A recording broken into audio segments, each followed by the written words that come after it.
Hello दोस्तों, कैसे हो आप सभी। आज मैं आपके लिए कहानी लेकर आई हूँ। तुमने तो दोनों माँ को एक ही झटके में सीधा कर दिया। जब से राहुल और निशा को पता चला है कि वह मम्मी पापा बनने वाले हैं तो वे बहुत ज़्यादा खुश हैं। दोनों की लव मैरिज थी, दोनों के घर वालों ने उनकी शादी तो करवा दी थी, पर वे एक दूसरे को पसंद नहीं करते थे। राहुल का परिवार गाँव में रहता था और निशा का शहर में, इसलिए निशा के परिवार वाले अपने आप को ज़्यादा ही मॉडर्न समझते थे। निशा ने यह खुशखबरी अपनी मम्मी को दी और राहुल ने अपनी माँ को। फोन सुनते ही अगले दिन राहुल की माँ उन दोनों के पास आ गई। निशा की मम्मी गोवा अपनी सहेलियों के साथ गई थी, इसलिए वह कहने लगी, मैं एक हफ्ते में तेरे पास आ जाऊंगी। सासू माँ को देखकर निशा बहुत खुश हुई। सासू माँ बहू को आशीर्वाद देती थक नहीं रही थी। उसके बाद उन्होंने निशा के खाने पीने का ध्यान रखना शुरू कर दिया।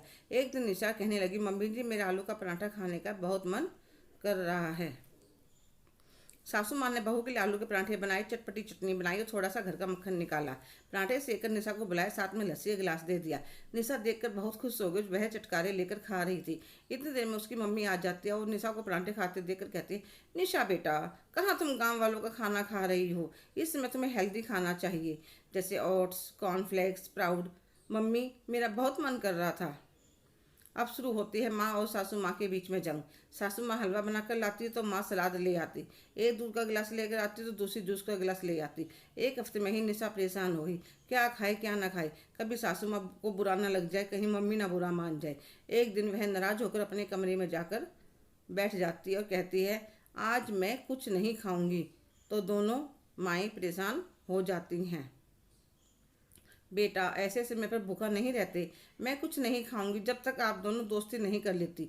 दोनों एक दूसरे की तरफ देखती हैं, फिर हंस पड़ती है। अरे बिटिया, हम लड़ते थोड़ी ना, यह तो हमारा प्यार है। पर आपका प्यार मुझे बहुत परेशान कर रहा है, इसलिए जो मुझे खाना होगा मैं कहकर बनवा लूंगी। पर आप दोनों आपस में कंपटीशन नहीं करेंगी, ठीक है। आगे से हम जो तुम कहोगी, जैसा कहोगी वैसा ही करेंगे, पर अब तुम कुछ खा लो।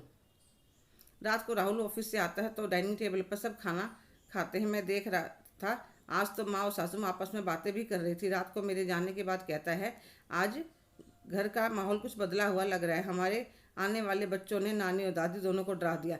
दोनों सीधी हो गई। राहुल को सारी बात बताती है तो वह हंस कर लोटपोट हो जाता है। तुमने तो दोनों माओं को कमजोर नस पर सही वार किया। फिर दोनों हंसने लगते हैं। हेलो दोस्तों, कैसे हो आप सभी। आज की कहानी आपको कैसी लगी, कमेंट करके ज़रूर बताइएगा। अगर आप मेरे चैनल पर नए हैं तो प्लीज़ लाइक, शेयर, सब्सक्राइब करना ना भूलें। धन्यवाद।